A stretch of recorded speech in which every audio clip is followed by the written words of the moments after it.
pharmaceuticals. However, the human body cannot 100% metabolize this. So then the chlorine-fluorine bonded pharmaceuticals end up in surface water, and then the water treatment plants then take that surface water to cleanse it into drinking water. However, there's still traces of these fluorinated pharmaceuticals in our drinking water. These are a couple of those fluorinated pharmaceuticals that we are specifically interested in. You can see the carbene-fluorine bonds in this blue color here. We have ephedrins, which is an HIV medication, sitagliptin is a diabetes medication, and fluoxetine is an antidepressant. Fluoxetine has been the most studied here, with ephedrins and sitagliptin being a lot less researched, which we'd like to flesh out. So the Bowers Lab is focused on two different aspects of these pharmaceuticals. We're focused on fate, and this is like what happens with pharmaceuticals, how do they change and transform. Here we're really looking at photochemistry and how they interact with light. And then the other aspect we're looking at is transport, so where do the pharmaceuticals go in the environment, and here we're really focused on absorption behavior. So zooming in on photochemistry for a bit, this is kind of that right side of the diagram that Taylor was explaining earlier. We have two different sources of light we're looking at. First is sunlight, so this is kind of in surface water, like rivers, lakes, streams, that kind of thing. And then the other one we're looking at is germicidal UV, this is UVC light. And this is found in water treatment plants to kind of disinfect water, including in Oberlin's living machine, which is pretty cool. So the most simple kind of photolysis is called direct photolysis. Here we just have your light source, that's that UVC or sunlight. It hits the compound, and then if the compound absorbs light at that wavelength, it'll excite the electrons, and then we may or may not get transformation products. So what are we doing exactly with them? So we have these two photoreactors, one called the LUSCHEM, that's simulating that UVC light, and one called the sun test, which is a xenon arc lamp, which shines light from 300 to 800 nanometers, which kind of simulates that sunlight. And we take aqueous solutions of the pharmaceuticals in like a buffered pH 7 water, and we put them in these photoreactors, we irradiate them for a period of time, and throughout that time we take aliquots out, we analyze it using our HPLC DAD, and then from there we can work with the data. So on the left here is an example of the data file we might get from the HPLC. That peak is where that compound is that we're looking at. We can compare it to calibration standards of known compound end concentrations in order to plot those concentrations using pseudo first order kinetics. From those kinetics, we can get the rate and half-life, as well as the quantum yield. The rate is super useful for like our specific like systems. It's very like dependent upon like light intensity, how close the solution is to that light, temperature, things like that. So it's useful in like, okay, does this compound degrade, and generally how fast does it degrade? But it's not super applicable to like real life or to other systems outside of our lab. And so that's where quantum yield comes in. It's a more general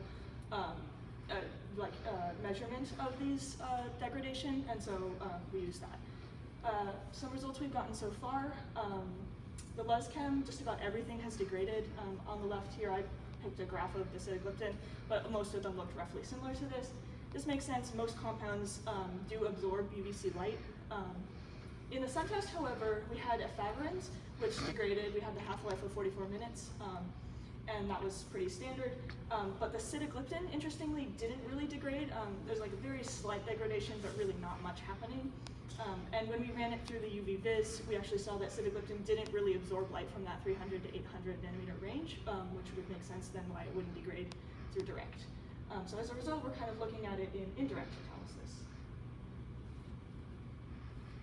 So indirect photolysis still has the same light sources, sunlight and UVC. It differs in the fact that now it involves natural organic matter. And so when this natural organic matter degrades, we get what we call PPRI, which are photochemically produced reactive intermediates.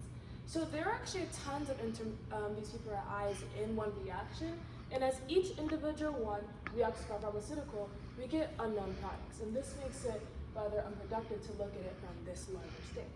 So we create simplified systems. So simplified system we work with in our lab is single oxygen, and we have a synthesizer per thacthanone, or we're going to abbreviate as PN, which is going to make a clear natural organic matter, and we have a proposed alcohol FFA, which does not degrade in direct photolysis. So this is going to confirm the production of single oxygen because it only degrades via single oxygen. So in this example, as the synthesizer degrades, it creates what we know as single oxygen, and then we know that the probe is going to degrade via single oxygen, but now we want to see if the pharmaceutical will actually degrade that way as well. So this is what we're studying. And so we use sitagliptin to see if this will work, since it did not work in the sun test. And it does not degrade via single oxygen. If a half-life is 6,000 minutes doesn't tell you that, then you can also just see it visually there's no trend, and also since the R squared is so far from 1, there is no trend. It does not degrade. So our next steps are to explore sitagliptin's reaction with other PPRIs, such as hydroxyl radical. Hydroxyl radical in this case would be our known PPRI. We have a pro of benzoic acid and synthesizer of hydrogen peroxide. And then later we want to look at transformation products. So we want to use mass spectrometry for product identification. And in this case, we want to use trifluoroacetic acid or TFA. And because it's a known product of many other fluorinated pharmaceuticals with a CF3 containing group, and we can use open mass spectrometer to explore TFA or pharmaceuticals that produce TFA. However, we would need a higher resolution mass spectrometer to explore more pharmaceuticals with more unknown products. And then after that, we want to study more pharmaceuticals in general, such as Jornavex, which is a new non-opioid pain medication that was recently released January 2025. And as you see with the red circle, it has that CF3 group that will produce TFA. And then finally, moving on to the sorption behavior. So this is more of that transport part with our kinetics and our isotherms. So we get into the water treatment part of this. Water treatments are implementing sorption in their treatment trains in response to EPA regulations. They're typically to extract those regulated contaminants, but we want to explore how fluorinated pharmaceuticals would interact with that.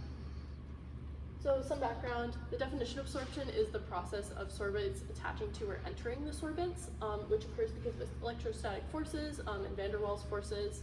Different sorbents have different traits. We can see granulated activated carbon and powdered activated carbon, which I'll abbreviate as GAC and PAC. You can tell that the PAC is a lot more fine, which means it has a finer pore structure, but they both are hydrophobic. And we're using these two because they're very commonly used in treatment plants. They're even in your Brita filter. Your Brita filter uses activated carbon, and they act in this way due to London dispersion forces.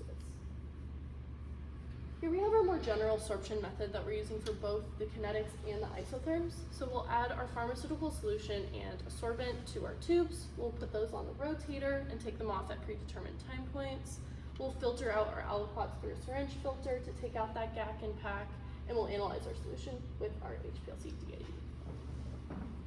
So we take our kinetics information here, where we determine the equilibrium time for our pharmaceuticals, and we move that into our sorption isotherm experiments, where we vary the pharmaceutical concentrations to gather a more full picture. There's a little bit of our kinetics data right here.